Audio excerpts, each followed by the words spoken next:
Hello listener, গত পর্ব লেকচারে আমরা ম্যাথড ওভাররাইডিংয়ের উপর বেশ কিছু প্র্যাকটিক্যাল এক্সাম্পল দেখেছি। তো আমরা এখন এটা সবাই জানি যে ম্যাথড ওভাররাইডিংয়ের মাধ্যমে কীভাবে আমরা রান টাইম পলিমরফিজম বা ডাইনামিক ম্যাথড ডিসপ্যাচ আমরা এটা অ্যাচিভ করতে পারি। সো আমি গত পর্ব লেকচারে জাস্ট আপকাস্টিংয়ের ছোট্ট একটা এক্সাম্পল দেখিয়েছিলাম। তো আজকে লেকচারে আমরা এই আপকাস্টিং ডাউনকাস্টিং এগুলো নিয়ে একটু ডিটেলসে আমরা ডিসকাস করবো, যে এগুলো নিয়ে আমরা কিছু থিওরিটিক্যাল ডিসকাস করবো, দেন আমরা প্র্যাকটিক্যালি দেখবো যে কীভাবে অ্যাকচুয়ালি কাজ করে। ওকে, সো ফার্স্টে হলো কি যে আপকাস্টিং। তো আপকাস্টিং মানে আমরা কি জানি, অলরেডি আমি গত পর্ব লেকচারে ডিসকাস করে ফেলেছি। আপকাস্টিং মানে হলো আমি যদি সাব ক্লাসের অবজেক্টকে সুপার ক্লাসের রেফারেন্সের মধ্যে রেখে দিই বা অ্যাসাইন করি, তাহলে এই সিস্টেমটাকে বলা হয়ে থাকে আপকাস্টিং। দ্যাট মিনস সুপার ক্লাসের রেফারেন্স সাব ক্লাসের অবজেক্টকে পয়েন্টিং করবে। দেখেন এখানে আমরা দেখতেই পাচ্ছি যে super class S equals to new sub class. That means কি যে সাব ক্লাস বা চাইল্ড ক্লাস বা ডিরাইভ ক্লাসের অবজেক্টকে আমরা কি করতেছি, সুপার ক্লাস বা বেস ক্লাস বা প্যারেন্ট ক্লাসের রেফারেন্সের মধ্যে আমরা পয়েন্টিং করতেছি। এই বিষয়টাকে বলা হয় থাকে আপকাস্টিং বা ওয়াইডেনিং বা আপকাস্টিং। ঠিক একইভাবে এরকম ডাউনকাস্টিং বলে একটা বিষয় আছে, সেটা হলো যদি আমরা সুপার ক্লাসের অবজেক্টকে সাব ক্লাসের রেফারেন্সের মধ্যে অ্যাসাইন করি, দ্যাট মিনস সাব ক্লাসের রেফারেন্স যদি সুপার ক্লাসের অবজেক্টকে পয়েন্টিং করে, এই বিষয়টাকে বলা হয় থাকে ডাউনকাস্টিং। যেমন দেখেন আমরা দেখতে পাচ্ছি যে new super class, that means super ক্লাসের অবজেক্টকে আমরা সাব ক্লাসের মধ্যে রেখে দিতে পারতেছি। তো আপাতত দৃষ্টিতে এই লাইনটা ঠিক আছে আমরা দেখতে পাচ্ছি, বাট আমরা এই লাইনটা সরাসরি এভাবে লিখতে পারবো না। এটা যদি আমরা লিখি তাহলে আমাদেরকে কম্পাইলার এরর দিবে। দ্যাট মিনস ডাউনকাস্টিং করার সময় আমাদেরকে কিছু রুলস মানতে হবে, বাট আপকাস্টিংটা সেফ। আপকাস্টিং আমরা খুবই সহজেই করতে পারবো, বাট ডাউনকাস্টিং করতে হলে আমাদেরকে কয়েক লাইনের কোড একটু বেশি লিখতে হবে।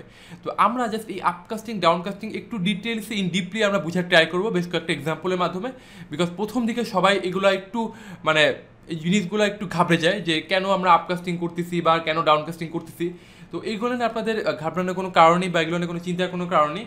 আপনি লেকচার দেখতে থাকেন, 2-3টা লেকচারের মাধ্যমে আপনার সমস্ত কনফিউশন ক্লিয়ার হয়ে যাবে যে আমরা আসলে কেন আপকাস্টিং ইউজ করি বা ডাউনকাস্টিং কেন ইউজ করতেছি বা এটা একদম রিয়েল অ্যাডভান্টেজটা কি, এটা আপনি নিজে বুঝে যাবেন।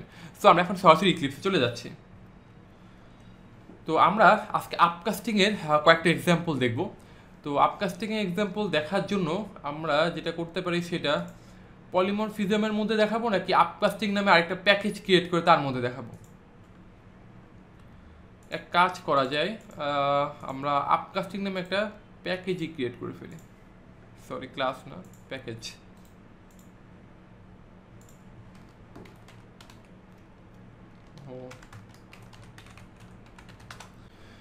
তো আপকাস্টিং বোঝার জন্য আমরা এখন এই প্যাকেজের মধ্যে একটা ক্লাস ক্রিয়েট করতে পারি, যে ক্লাসের নাম আমি দিব এনিম্যাল। তো আমরা যে আপকাস্টিং বোঝার জন্য যে এক্সাম্পলটা দেখবো সেটা হলো এনিম্যাল, ক্যাট, ডগ এগুলো নিয়ে। তো এখন আপনার কোশ্চেন হতে পারে যে ভাই আমরা এনিম্যাল, ক্যাট, ডগ এগুলো কেন দেখতেছি। হ্যাঁ, আমরা রিয়েল লাইফে এনিম্যাল, ক্যাট, ডগ এই ধরনের এক্সাম্পল নিয়ে আমরা কাজ করবো না বা এই ধরনের অ্যাপ ডেভেলপ করবো না। যদিও আমরা দেখা যাচ্ছে কি যে ই কমার্স টাইপের কোনো অ্যাপ ডেভেলপ করতেছি, যেখানে আপনি কাজ করতেছেন কাস্টমার অর্ডার নিয়ে, বা আপনি কোনো অফিসের জন্য অ্যাপ ডেভেলপ করতেছেন বা কোনো কোম্পানির জন্য, তখন আমরা ওই ধরনের সিনারিও নিয়ে তাদের যে সমস্ত ডাটা সেগুলো নিয়ে কাজ করবো। বাট যেহেতু আমরা এখন একদম বিগিনিং স্টেজে আছে, আমাদের সব কিছু আগে ভালো মতো বুঝতে হবে। তো এই জন্য আমরা যদি রিয়েল লাইফ সিনারিওতে আমরা যেগুলো আলোচনা করতেছি, কথাবার্তা বলতেছি, এগুলোকে যদি একটু প্রোগ্রামেটিক্যালি দেখি, তাহলে কি আমাদের কনসেপ্টটা 100% ক্লিয়ার হয়ে যাবে। দেন আপনি এরপর যা ইচ্ছে তাই করতে পারেন, কোনো সমস্যা নেই। সো আমি এনিম্যালে একটা ক্লাস ক্রিয়েট করলাম। তো একটা এনিম্যালের নর্মাল যে সমস্ত প্রপার্টি থাকে, কি থাকে যে এনিম্যাল কী করে, খায়, তাই না? যেমন আমরা দিতে পারি এভাবে যে এনিম্যাল ইজ ইটিং। একইভাবে আমরা দিলাম যে এনিম্যালের আর কি কি আছে প্রপার্টি, এনিম্যালের প্রপার্টি কি আছে, স্লিপ, এনিম্যাল ঘুমায়, এনিম্যাল ইজ স্লিপিং। এরপর এনিম্যাল কী করে, এনিম্যাল মুভ করে বা রান করে বা দৌড়াদৌড়ি করে, এনিম্যাল ইজ মুভিং। আশা করি এটুকু আপনি বুঝতে পেরেছেন যে আমরা একটা প্যারেন্ট ক্লাস ক্রিয়েট করে নিলাম। এখনও কি প্যারেন্ট চাইল্ডের রিলেশনে যাইনি, সো আমরা এটাকে এখনও প্যারেন্ট ক্লাস বলতে পারি না। এটা জাস্ট নর্মাল একটা ক্লাস ক্রিয়েট করলাম, যে ক্লাসে কী করলাম যে এনিম্যালের নর্মাল যে প্রপার্টি বা বিহেভিয়ার আর কি, যেমন এনিম্যাল কী করে খায়, ঘুমায়, দৌড়ায়, এগুলো আমরা লিখে রাখলাম। এখন আমরা এখান থেকে আরও 3টে ক্লাস ক্রিয়েট করবো। সেটা হলো ক্যাট নামে একটা ক্লাস,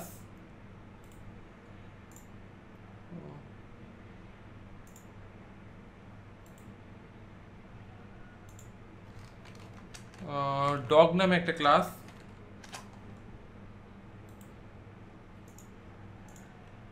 এবং কাউ নামে একটা ক্লাস। এখন আমরা করবো কি, এই সবগুলা ক্লাসকে চাইল্ড ক্লাস বানাই দিব কার, এনিম্যালের চাইল্ড ক্লাস বানাই দিব। তো এই এক্সটেন্ড এনিম্যাল লেখার মানে কি হলো বলেন তো? এনিম্যালের মধ্যে যে তিনটা পাবলিক মেথড আছে, পাবলিক বিহেভিয়ার আছে, সেই তিনটা পাবলিক মেথড এর মধ্যে অলরেডি এক্সিস্ট করতেছে। কম্পাইলার অটোমেটিক্যালি এই চাইল্ড ক্লাসের মধ্যেও এখন এগুলোকে ইমপ্লিসিটলি নিয়ে এসে রাখছে, বাট আমরা এখন চোখে দেখতে পারতেছি না। ওকে, আমি এতটুকু কপি করে নিই, যেহেতু এই কাজটা আমরা সব ক্লাসে করবো। সো কাউ অ্যাকচুয়ালি এক্সটেন্ড করবে এনিম্যালকে, ডগও এক্সটেন্ড করবে এনিম্যালকে। কারণ কি, পৃথিবীর সব মানে সব ডগ, ক্যাট যা আছে, টাইগার, লায়ন, সব কি এনিম্যাল। সো সবার প্যারেন্ট ক্লাস কি, এনিম্যাল। এখন আমি করলাম কি, ক্যাটের মধ্যে আমি প্যারেন্ট ক্লাসে যে মেথড ছিল ইট, এটাকে আমি ওভাররাইড করতেছি। দেখেন আমি যদি এভাবে লিখি এখন সেম সিগনেচার টাইপের, তাহলে কি এটা মানে কি ওভাররাইড হয়ে যাচ্ছে। দেখেন আমি যদি উপরে এখন ওভাররাইড অ্যানোটেশনটা দিই, তাহলে আমি আরও 100% হচ্ছে আমি মানে ক্লিয়ার হয়ে গেলাম, নিশ্চিত হয়ে গেলাম যে হ্যাঁ এই মেথডটা ওভাররাইড করা হচ্ছে। না হলে কিন্তু আমি এটা লিখতে দিত না, মানে ওভাররাইড কিন্তু আমাকে লিখতে দিত না, এটা কম্পাইল টাইম এরর দিয়ে দিত। সো এটার মধ্যে আমরা কি করব, এটি কপি করে নিই, যে এনিম্যাল ইজ ইটিং না দিয়ে ক্যাট ইজ ইটিং। এবং আমরা এখানে একটা কাজ করি, ক্যাটের নিজস্ব একটা মেথড লিখতে পারি, যে ভয়েড মিয়াও নামে একটা মেথড, যেটার মধ্যে আমরা কি করব, যে ক্যাট ইজ মিয়াউইং। এখন আমরা যদি ওভাররাইড টেরমুখ এখানে লিখি, তাহলে দেখেন কখনই লিখতে দিবে না যে মিয়াও, এই মেথডটাকে আমি ওভাররাইড করতেছি না, সো এটা আমাকে লিখতে দিবে না। তার মানে কি, আপনি যখনই কোনো মেথডকে ওভাররাইড করবেন, তখনই কি বেস্ট প্র্যাকটিস হবে অবশ্যই তার আগে ওভাররাইড অ্যানোটেশনটা দেওয়া উচিত।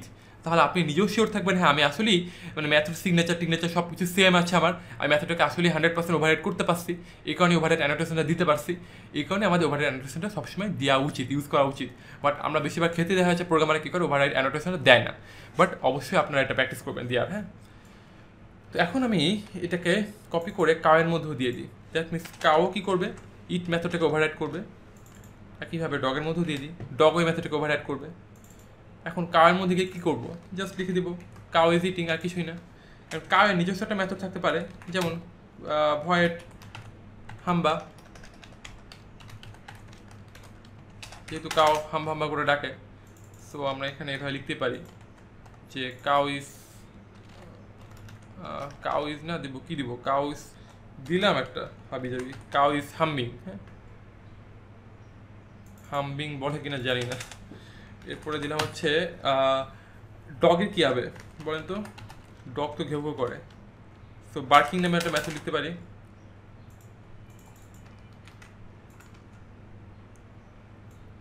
সো লিখতে পারি এভাবে, ডগ ইজ বার্কিং। তার মানে কি হলো দেখেন, এই মিয়াও, এই হাম্বা এবং এই বার্কিং, এই তিনটা হলো এই প্রত্যেকটা তিনটা চাইল্ড ক্লাসের ইন্ডিভিজুয়াল মেথড। এগুলা মিয়াও হলো ক্যাটের মেথড, হাম্বা হলো কাউয়ের মেথড, এবং বার্কিং হলো ডগের মেথড। এবং এই তিনটা চাইল্ড ক্লাসই এনিম্যাল ক্লাসে যে তিনটা মেথড আছে, ওই তিনটা মেথডের মধ্যে শুধুমাত্র এই ইট মেথডকেই তারা ওভাররাইড করছে। ওকে ফাইন, এতটুকু আশা করি সবাই বুঝতে পেরেছেন। এখন আমি একটা ক্লাস ক্রিয়েট করবো, সেই ক্লাসটার নামে দিলাম যে টেস্ট রান টাইম পলিমরফিজম বা টেস্ট আপকাস্টিং। হ্যাঁ, টেস্ট আপকাস্টিং। এটার মধ্যে আমি মেইন মেথডটা লিখে ফেলি। এখন আমরা নর্মালি অবজেক্ট ক্রিয়েট করি কীভাবে, এনিম্যাল ক্লাসে যদি কেউ একটা অবজেক্ট ক্রিয়েট করতে বলে আপনাকে, আপনি নর্মালি কীভাবে করবেন, যে animal equals to new animal, তাই না? এইভাবে লিখবেন। ঠিক একইভাবে আপনাকে যদি ডগের একটা অবজেক্ট ক্রিয়েট করতে বলে, আপনি কী করবেন, dog D equals to new dog, এভাবে লিখবেন। এখন আমরা কি জানি, আপকাস্টিং মানে কি, যে চাইল্ড ক্লাস বা সাব ক্লাস বা ইনহেরিটেড ক্লাস বা ডিরাইভড ক্লাসের অবজেক্টকে আমরা সুপার ক্লাস বা প্যারেন্ট ক্লাস বা বেস ক্লাসের মধ্যে রাখতে পারি। আমি বারবার ক্লাসের নামগুলো দেওয়ার একটাই কারণ, যে আপনাদের যেন মনে থাকে যে একটা ক্লাসকে আমরা কতভাবে নামকরণ করতে পারি, এটাই আর কি। তো এখন আমরা একটা কাজ করতে পারি, যেহেতু এই এনিম্যাল এ এর এটা কি সুপার টাইপ, তাই না?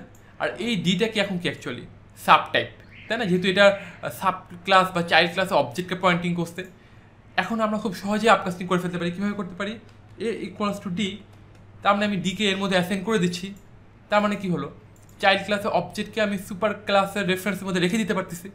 দ্যাট মিনস এখন এই এনিম্যাল ক্লাসের, দ্যাট মিনস সুপার ক্লাসের রেফারেন্স এ এটা পয়েন্টিং করতেছে কাকে, ডিকে করতেছে। এই ডিটা কি অ্যাকচুয়ালি, ডিটা হচ্ছে ডগ ক্লাসের অবজেক্ট। তাহলে সুপার ক্লাসের রেফারেন্স সাব ক্লাসের অবজেক্টকে পয়েন্টিং করতেছে, এটাই তো আপকাস্টিং, তাই না? তো আপকাস্টিং আমরা এই 3টা লাইনে এইভাবে করতে পারি, অথবা আমরা একটু টেকনিক্যালি এক লাইনে কাজটা করে ফেলতে পারি। সেটা কীভাবে বলেন, যে animal A1 equals to new dog. খুব সহজে জাস্ট সিম্পল একটা লাইনের মাধ্যমে লিখে ফেলতে পারি। তাহলে এই 3টা লাইন লেখার যে অর্থ এবং এই একটা লাইন লেখার অর্থ সেম একই। আশা করি সবাই বুঝতে পেরেছেন। আমরা এইভাবে লিখতে পারি 3টা লাইন ক্রিয়েট করে, প্রত্যেকটা অবজেক্ট ডিফারেন্টভাবে ক্রিয়েট করে, দেন আমরা রেফারেন্সের মধ্যে রেফারেন্স অ্যাসাইন করে দিতে পারি, অথবা আমরা সরাসরি লিখতে পারি যে animal A1 equals to new dog. Same একই জিনিস এটা। ওকে, আপাতত এগুলাকে কমেন্ট আউট করে দিলাম। এখন আমরা একদম অ্যাকচুয়াল রান টাইম পলিমরফিজম কীভাবে আমরা আপকাস্টিংয়ের মাধ্যমে অ্যাচিভ করে থাকি এই বিষয়টা দেখব। দেখেন, আমি এখানে এনিম্যাল এ লিখলাম, এভাবে আমরা লিখতে পারি না যে একটা সুপার টাইপের আমরা মানে কি বলবো এটাকে ভেরিয়েবল আমি নিয়ে রাখলাম। এই একটা ভেরিয়েবল, যেই ভেরিয়েবলের ডাটা টাইপটা কি একটা ক্লাস টাইপের বা একটা অবজেক্ট টাইপের, সেই ক্লাস টাইপটা কি এনিম্যাল টাইপের। দ্যাট মিনস আমরা এনিম্যাল টাইপের একটা ভেরিয়েবল ক্রিয়েট করে রাখলাম, এটাকে সুপার ক্লাস একটা রেফারেন্স নিয়ে রাখলাম। দেন আমরা এখন এভাবে করতে পারি না যে এ ইকুয়ালস টু নিউ ডগ, আপকাস্টিং হয়ে গেল। তার মানে কি, যে এই বিষয়টাকে কিন্তু আমরা এইভাবে করতে পারতাম, animal A equals to new dog, তাই না? যেটা আমি এখানেও দেখালাম অলরেডি। তো এই যে আমরা করতেছি animal A1 equals to new dog, এটাকে কি বলা হয়, মানে আপকাস্টিং, তাই না? বা এখানে কি তাহলে কাস্টিং বিষয়টা, মানে কাস্টিং বলে কিছু একটা ঘটতেছে, কিন্তু কাস্ট করতেছি আমরা, যে একটা ক্লাসের অবজেক্টকে আমরা আরেকটা ক্লাস টাইপের মানে আমরা কাস্ট করে দিচ্ছি। এখানে এই বিষয়টা অ্যাকচুয়ালি এভাবে হয় যে এখানে এনিম্যাল, দেখেন আমি এখানে লিখলাম, কোনো ইরোর টিরো কিছু দিছে দেয় নাই, বিকজ ইন্টারনালি কাজটা কিন্তু এইভাবেই হচ্ছে। যে ইন্টারনালি কী হচ্ছে, যে যেই বিষয়টা অ্যাকচুয়ালি ইমপ্লিসিটলি কম্পাইলার করতেছে, বাট আমরা আপাতত দৃষ্টিতে এটা দেখতে পাচ্ছি না। কম্পাইলার এখানে করতেছে কি, যে নিউ ডগ এই চাইল্ড ক্লাসের অবজেক্টের আগে এই প্যারেন্ট ক্লাসটা এইভাবে বসিয়ে দিচ্ছে আর কি। এভাবে একটা প্যারেন্থিসিসের মধ্যে একদম প্যারেন্ট ক্লাসের যে নেমটা, ক্লাস নেম, এটা এভাবে লিখে দিচ্ছে। এটা লিখে দেওয়ার মানে হলো এই চাইল্ড ক্লাসের অবজেক্টটা অ্যাকচুয়ালি এনিম্যালের কাস্ট হয়ে এনিম্যাল টাইপের মধ্যে রাখতেছে। আমরা এটা এমনি এমনি রাখতে পারতাম না, এই কাস্টিং ছাড়া এমনি এমনি রাখতে পারতাম না। বাট আমি যখন এটাকে উঠিয়ে দিচ্ছি তখনও কোনো ইরোর দিচ্ছে না, বিকজ আমি যদি এটা উঠিয়েও দিই তাও কী করবে, কম্পাইলার অটোমেটিক্যালি ইমপ্লিসিটলি এখানে সে একটা প্যারেন্ট ক্লাস বসিয়েই নেবে। হ্যাঁ, বাট এটা বসায় না অ্যাকচুয়ালি। যেমন আমরা অলরেডি দেখেছিলাম না যে কনস্ট্রাক্টরের ক্ষেত্রে, যে প্রতিটা ক্লাস যখন আমরা ক্রিয়েট করি তখন ক্লাসের মধ্যে ডিফল্টভাবে একটা মানে কম্পাইলার কী করে, অটোমেটিক্যালি একটা ডিফল্ট কনস্ট্রাক্টর বসিয়ে নেয়, বাট আমরা ওটাকে দেখতে পারি না, আমরা ইচ্ছা করলে ওভাররাইট করতে পারি। তো একইভাবে আমরা এইভাবেও কাজটা করতে পারি। বাট আপনি যদি এটা না করেন, এভাবে যদি এক্সপ্লিসিটলি না করেন, তাও কোনো প্রবলেম নাই, বিকজ কম্পাইলার এটা করিয়ে নেবে, আপনাকে কষ্ট করতে হবে না। সো এই কারণে আমরা ডিরেক্ট এভাবে লিখতে পারি যে এনিম্যাল এ, দেন আমরা এর মধ্যে রাখতে পারি নিউ ডগ। বাট অ্যাকচুয়ালি কিন্তু এখানেও কী হয়, এখানেও কিন্তু এইভাবে কাস্টিং হয়ে যাচ্ছে, বাট যেটা আমরা আপাতত দৃষ্টিতে দেখতে পারছি না। বাট এই আপকাস্টিংটা হলো সেফ। পৃথিবীর সমস্ত মানে চাইল্ড কি তার প্যারেন্টের মধ্যে থাকতে পারে না, মানে পৃথিবীর সমস্ত চাইল্ডদের কি মানে তাদের প্যারেন্টই তো তাদেরকে পয়েন্টিং করবে। এটার মধ্যে তো কোনো মানে আপনি দেখেন, আপনি রিয়েল লাইফ সিনারি চিন্তা করেন, এটার মধ্যে কি কোনো ভুল হওয়ার কোনো পসিবিলিটি আছে? পৃথিবীর প্রত্যেকটা চিলড্রেন, সেটা হোক মানুষ, সেটা হোক এনিম্যাল, যাই হোক না কেন, সব কিন্তু কি মানে তারা তাদের প্যারেন্টের বৈশিষ্ট্যগুলোই ইনহেরিট করে, তাই না? সো তাদের প্যারেন্ট ক্লাসের রেফারেন্স সমস্ত চাইল্ড ক্লাসের অবজেক্টকেই কী করতে পারে, পয়েন্টিং করতে পারে। যেহেতু প্যারেন্ট ক্লাসের প্রপার্টিগুলাই তো প্রপার্টি, তাদের যে ফাংশন, ম্যাথড, বিহেভিয়ার, অ্যাটিটিউড, এগুলোই তো চাইল্ড ক্লাস ইনহেরিট করে। সো এটা আমরা লিখতেই পারি, তাই না? যেমন আমি যদি এরকম একটা এক্সাম্পল দিতাম যে এমপ্লয়ি, তাহলে কি এমপ্লয়ি তো কি একটা প্যারেন্ট ক্লাস। এমপ্লয়ি মানে কি, এমপ্লয়ির ক্যাটাগরি থাকতে পারে অনেক, ইঞ্জিনিয়ার হতে পারে, ডক্টর হতে পারে, অ্যাডমিন হতে পারে, HR হতে পারে। সো আমরা কী করতে পারি, মানে এমপ্লয়ের যে বৈশিষ্ট্য, কমন যে বৈশিষ্ট্য, যে এমপ্লয় কী করবে, অফিসে যাবে, সে কোনো নির্দিষ্ট পার্টিকুলার কোনো কাজ করবে, সে জব করবে, সে স্যালারি পাবে। তো পৃথিবীর সমস্ত ডক্টর, ইঞ্জিনিয়ার, অফিসার যা আছে, HR, অ্যাডমিন, সবাইকে সেম কাজ করে, প্রত্যেকের নিজস্ব কাজ আছে, প্রত্যেকের নিজস্ব কাজ, এটা কি ইন্ডিভিজুয়াল কাজ, এটা হলো তাদের নিজস্ব চাইল্ড ক্লাসের নিজস্ব মেথড। বাট এমপ্লয়ের যে কমন যে বৈশিষ্ট্যগুলো, যে এমপ্লয় প্রতিদিন অফিসে যাবে, সে ডু সামথিং, সে কিছু একটা করবে, সে হচ্ছে স্যালারি পাবে, তাই না? এগুলো কি এমপ্লয়ি ক্লাসের মানে প্যারেন্ট মেথড। তো পৃথিবীর সমস্ত employee, doctor, engineer, office, HR, admin সবাই কী করবে, এমপ্লয়ি ক্লাসের মানে এমপ্লয়ির যে মানে কমন যে বৈশিষ্ট্যগুলো সেগুলোতে ইনহেরিট করবে। সো আমরা এইভাবে ইচ্ছা করে লিখতে পারি যে employee E equals to new doctor, new engineer, new officer, new HR, admin, তাই না? যদি আমরা এইভাবে এমপ্লয়ি একটা ক্লাস ক্রিয়েট করতাম এবং আমরা যদি প্রত্যেকটা ইন্ডিভিজুয়ালি যে ক্যাটের বদলে ইঞ্জিনিয়ার ক্লাস, কাউয়ের বদলে যদি আমরা এইচআর ক্লাস, বা ডগের বদলে অ্যাডমিন ক্লাস বা ডক্টর ক্লাস এভাবে ক্রিয়েট করতাম, এবং ওগুলোও যদি একইভাবে এমপ্লয়ি ক্লাসকে এক্সটেন্ড করতো, তাহলে আমরা ওইভাবে লিখতে পারতাম, তাই না? রিয়েল লাইফ সিনারিও চিন্তা করেন, একদম রিয়েল লাইফ সিনারিও। এই জন্য আমরা বাস্তব মানে আমরা প্রোগ্রামেটিক্যালি ওইভাবে কাজটা করতে পারতেছি। আমরা প্যারেন্ট ক্লাসে রেফারেন্সের মধ্যে আমরা সুপার ক্লাসে সাব ক্লাসে অবজেক্টকে আমরা রেফার করতে পারি, মানে রেখে দিতে পারতেছি বা অ্যাসাইন করে রাখতে পারতেছি। ওকে, এখন আমি এভাবে করতে পারি এ ডট এ যদি ডট দিই তাহলে দেখেন এখানে কি কি মেথড দেখা যায়, যে আমি ইট, মুভ এবং স্লিপ দেখতে পাচ্ছি। তার মানে কি, এই এনিম্যাল এ রেফারেন্স দিয়ে যদি ডট দিই, এনিম্যালের মধ্যে কি তিনটে মেথড লেখা আছে, ইট, মুভ এবং স্লিপ, আমি তিনটাই দেখতে পাচ্ছি। সো আমি যদি এখানে এ ডট ইট দিই, একইভাবে এ ডট এখানে আমি দিলাম হচ্ছে স্লিপ, তাহলে অ্যাকচুয়ালি কী ঘটনা ঘটবে, যখনই এ ডট ইট দিই আমরা আপাতত দৃষ্টিতে আমরা নিজেরা দেখতে পাচ্ছি যে এ ডট ইট দিলে এনিম্যাল ক্লাসের ইট মেথডটা কল হবে এবং এনিম্যাল ক্লাসের স্লিপ মেথডটাই কল হবে। হ্যাঁ, বাট যখন প্রোগ্রামটাকে আমরা রান করব, কম্পাইলার এটা দেখতেছে, কম্পাইলারটা দেখতেছে কি, যে এনিম্যাল ক্লাসের মধ্যে যেহেতু ইট মেথডটা আছে, এনিম্যাল ক্লাসের মধ্যে যেহেতু স্লিপ মেথডটা আছে, সেহেতু কি কোনো প্রবলেম ক্রিয়েট করতেছে না। বাট আপনি দেখেন এই ডগের মধ্যে কিন্তু নিজস্ব একটা মেথড আছে বার্কিং। আপনি কি এ ডট দিলে বার্কিং মেথডটা কল করতে পারবেন? পারবেন না, বিকজ আপনি এই এ ডট দিয়ে, দ্যাট মিনস সুপার টাইপের রেফারেন্স দিয়ে ডট দিয়ে আপনি শুধুমাত্র সুপার ক্লাসের মধ্যে যে মেথডগুলো আছে ওই মেথডগুলোকে অ্যাক্সেস করতে পারবেন। আপনি এখানে যে ডগের অবজেক্টকে পয়েন্টিং করতেছে বলে ডগের যে মেথডকে আপনি অ্যাক্সেস করতে পারবেন, এটা আপনি পারবেন না করতে। আপনি সুপার ক্লাসের মেথডগুলোকে আপনি কল করতে পারবেন। ওকে, বা এখন জেভিএম যখন প্রোগ্রামটা রান করবে, জেভিএম রান টাইমের সময় দেখবে এই মানে সুপার ক্লাসের এই রেফারেন্সটা অ্যাকচুয়ালি কোন অবজেক্টকে রেফার করছে, কোন অবজেক্টকে পয়েন্টিং করছে, সে দেখবে একদম রান টাইমের সময় এটা তো ডগের অবজেক্টকে রেফার করতেছে, এটা তো এনিম্যালের অবজেক্টকে রেফার করতেছে না। তাহলে এই ডগ ক্লাস যদি এনিম্যাল ক্লাসের কোনো মেথডকে ওভাররাইড করে থাকে, তখন সে ওই চাইল্ড ক্লাসের মেথডটাকে সে কল করবে। সে তখন আর এনিম্যাল ক্লাসের ইট মেথডকে কল করবে না, সে করবে কি চাইল্ড ক্লাসের মেথডটাকে কল করবে। এবং সে দেখবে আচ্ছা এই স্লিপ মেথড কি ডগের মধ্যে আছে, ডগের মধ্যে কি আমি ওভাররাইড করছি, করি নাই, তাহলে স্লিপ মেথড নাই চাইল্ড ক্লাসের মধ্যে, তখন সে প্যারেন্ট ক্লাসের যে স্লিপ মেথড সেটাকেই কল করবে। যেমন দেখেন আমি যদি প্রোগ্রামটাকে রান করি, কি দেখবেন, দেখেন ক্যাট ইজ ইটিং এবং এনিম্যাল ইজ স্লিপিং।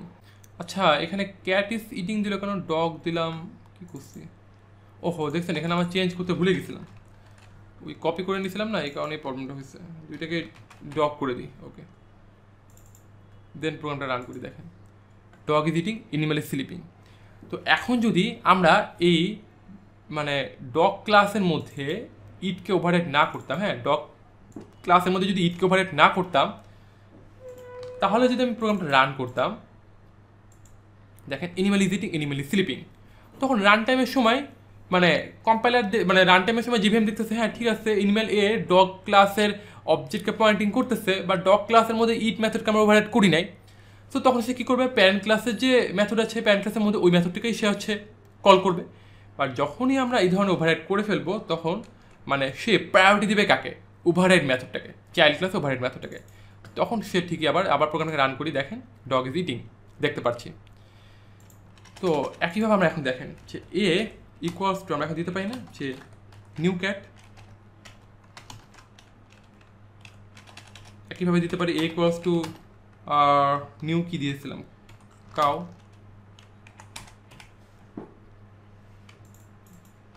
দেন আমরা এইভাবে দিতে পারি না যে এ ডট ইট। তার মানে কি দেখেন এই অবস্থায় এই একটাই এ, কিন্তু দেখেন এনিম্যালে একটাই এ, সুপার টাইপ প্যারেন্ট টাইপ একটাই, প্যারেন্ট কিন্তু একটাই হয় পৃথিবীতে, তাই না? একটা প্যারেন্টে অনেক চাইল্ড থাকতে পারে, বাট একটা চাইল্ডের কি অনেক প্যারেন্ট থাকতে পারে? কখনোই সম্ভব না। সো আমরা তো এই কাজটাই প্রোগ্রামেটিক্যালি করলাম। দেখেন প্যারেন্ট টাইপ একটাই এ, একসময় ডগকে রেফার করতেছে, একসময় সে ক্যাটকে রেফার করতেছে, একসময় সে কাউকে রেফার করতেছে। সো আমি যখন এখন এ ডট ইট দিব, তখন রান টাইমের সময় জিভিএম চেক করবে এই এটা অ্যাকচুয়ালি কোন অবজেক্টকে রেফার করতেছে, দেখবে ডগ। সো তাহলে সে ডগের মধ্যে যে ওভাররাইড মেথডটা সেটাকে কল করবে। ঠিক একইভাবে যেখানে দেখবে এই এ একই এ সেম এ সুপার টাইপ একই, এই এটাই কাকে রেফার করতেছে, কাকে পয়েন্টিং করতেছে, ক্যাটকে। সো ক্যাটের মধ্যে যে ওভাররাইড মেথড সেটাকে সে কল করবে। ঠিক একইভাবে আবারও দেখবে যে এ তো এখন আর ক্যাটকে রেফার করতেছে না বা ক্যাটকে পয়েন্টিং করতেছে না, এ তো এখন করতেছে কাউকে পয়েন্টিং করতেছে। সো কাউয়ের মধ্যে আমরা যে মেথডটাকে ওভাররাইড করছিলাম সেই মেথডটাকে সে কল করবে। যেমন দেখেন প্রোগ্রামটাকে যদি রান করি, dog is eating, animal is sleeping. এই যে ডগ ইজ ইটিং, যেহেতু ডগের মধ্যে আমরা স্লিপ মেথডটাকে ওভাররাইড করি না, সেহেতু প্যারেন্ট ক্লাসের মেথডটাকে আমরা দেখতে পাচ্ছি। ঠিক একইভাবে দেখেন ই ডট ইট, তার মানে কি যেহেতু ক্যাটের অবজেক্ট রেফার করছে, ক্যাট ইজ ইটিং, এটা কি কাউয়ের অবজেক্ট রেফার করছে, সো হচ্ছে কাউ ইজ ইটিং। তাহলে দেখেন একটাই এ, সে ডিফারেন্ট ফর্মে আছে। একসময় সে ডগ, একসময় সে ক্যাট, একসময় সে কাউ।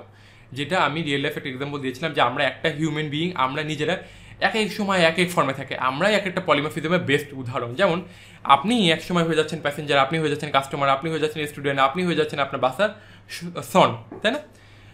তো আপনি একটা মানুষ, আমরা একটা মানুষ, আমরা ডিফারেন্ট ফর্মে বিভিন্ন জায়গায় অ্যাটিচিউড করতেছি, মানে আমাদের বিহেভিয়ার চেঞ্জ হয়ে যাচ্ছে। আমরা একসময় কাস্টমারের মধ্যে বিহেভ করতেছি, আমরা একসময় স্টুডেন্টের মধ্যে বিহেভ করতেছি, আমরা একসময় প্যাসেঞ্জারের মধ্যে বিহেভ করতেছি, বা আমরা একসময় পেশেন্টের মতো বিহেভ করতেছি। ঠিক একইভাবে এনিম্যাল এও এখানে প্রোগ্রামেটিক্যালি সেও একসময় ডগের মতো বিহেভ করে, একবার ক্যাটের মতো বিহেভ করে, একবার কাউয়ের মতো বিহেভ করে। এটাই হলো রান টাইম পলিমরফিজম, যেটাকে আমরা বলে থাকি ডাইনামিক মেথড ডিসপ্যাচ। এটা অ্যাকচুয়ালি অ্যাচিভ করা হয়ে থাকে এই মেথড ওভাররাইডিংয়ের মাধ্যমে, এবং এই মেথড ওভাররাইডিংয়ের সাথে এই আপকাস্টিংয়ের মাধ্যমে। ওকে, তো যেহেতু আমরা এখন আপকাস্টিং দেখলাম, তো এর পরবর্তীতে আমরা ডাউনকাস্টিংও দেখব। তো আমরা এই আপকাস্টিং এখন খুব ভালোভাবেই বুঝতে পেরেছি যে আপকাস্টিংয়ের মাধ্যমে কীভাবে অ্যাকচুয়ালি রান টাইম পলিমরফিজমটা অ্যাচিভ করা হচ্ছে, তাই না? এটা আমরা সবাই বুঝতে পেরেছি, আশা করতে পারি। তো এখন এর পরবর্তীতে আমরা আপকাস্টিংয়ে আরও কিছু এক্সাম্পল দেখব। অ্যাকচুয়ালি আমরা এটার অ্যাডভান্টেজটা বোঝার ট্রাই করবো, যে রিয়েল লাইফে যখন আমরা সফটওয়্যার ডেভেলপমেন্ট করবো তখন আমরা আরও ভালোভাবে মানে আমরা বোঝার ট্রাই করবো যে আপকাস্টিং ডাউনকাস্টিং অ্যাকচুয়ালি মানে এটার অ্যাডভান্টেজ মানে কেন এতটা বেশি। তো আমরা এরপরে নেক্সট লেকচারগুলোতে আমরা আরও 2-3টা লেকচার ধরে এই আপকাস্টিং ডাউনকাস্টিং ডিসকাস করবো। এটা নিয়ে হচ্ছে আমরা বেশ কিছু রিয়েল লাইফ প্র্যাকটিক্যাল এক্সাম্পল দেখবো। দ্যাট মিনস আমরা এই বিষয়গুলোকে আরও ক্লিয়ার হবো বিষয়গুলোকে, যে এখন আমরা আপকাস্টিং বুঝি, বাট এখনও আপনারা অনেকেই আপকাস্টিংয়ে একদম রিয়েল অ্যাডভান্টেজটা এখনও অনেকে রিয়েলাইজ করতে পারেন নাই বা এখনও ফিল করতে পারেন নাই। বাট যখন আমরা একটা রিয়েল লাইফ এক্সাম্পল দেখবো, যেমন আমি নেক্সটে একটা এক্সাম্পল আপনাদেরকে দেখাবো, ইচ্ছা আছে এই এক্সাম্পলটা আমি আমাদের সব স্টুডেন্টকেই দেখানোর ট্রাই করি যখন আমি অফলাইনে ক্লাস নিই বা অনলাইনে ক্লাস নিই। সেটা হলো যে স্টুডেন্ট, এটা হলো কি একটা মানে অফিস বা একটা কোম্পানির একটা এক্সাম্পল। তো ওইটাও আমি দেখাবো, ওইটা দেখালে আশা করি আপনাদের এই আপকাস্টিং ডাউনকাস্টিং 100% ক্লিয়ার হয়ে যাবে। তো এরপরে নেক্সট লেকচারে আমরা ডাউনকাস্টিংয়ের ছোট্ট একটা সিম্পল এক্সাম্পল দেখবো, যে ডাউনকাস্টিং সম্পর্কে আমরা ভালোভাবে মানে আমাদের কনসেপ্টটা ক্লিয়ার করে ফেলবো। দেন আমরা টু রিয়েল লাইফ এক্সাম্পল একটু অ্যাডভান্সের দিকে কাজ করবো। তো আশা করি আজকের লেকচারটি দেখার পর আপনার এই method overriding, run time polymorphism, upcasting এগুলো নিয়ে আপনার আর কারো কোনো কনফিউশন থাকার কথা না, বা কারো কোনো কোয়ারিও থাকার কথা না। তারপরে যদি আপনার কোনো রকম কোনো বিন্দুমাত্র কোনো কনফিউশন থেকে থাকে, আপনি অবশ্যই এই লেকচারটি দেখার সাথে সাথেই লেফট সাইডে একটি ফোরাম পেয়ে যাবেন, সেখানে কিউএ সেকশনে আপনি আপনার নিজের ইচ্ছা মতো আপনি কোয়েশ্চেন করতে পারেন। Okay, so stay connected with me to see my next lecture. Thank you again.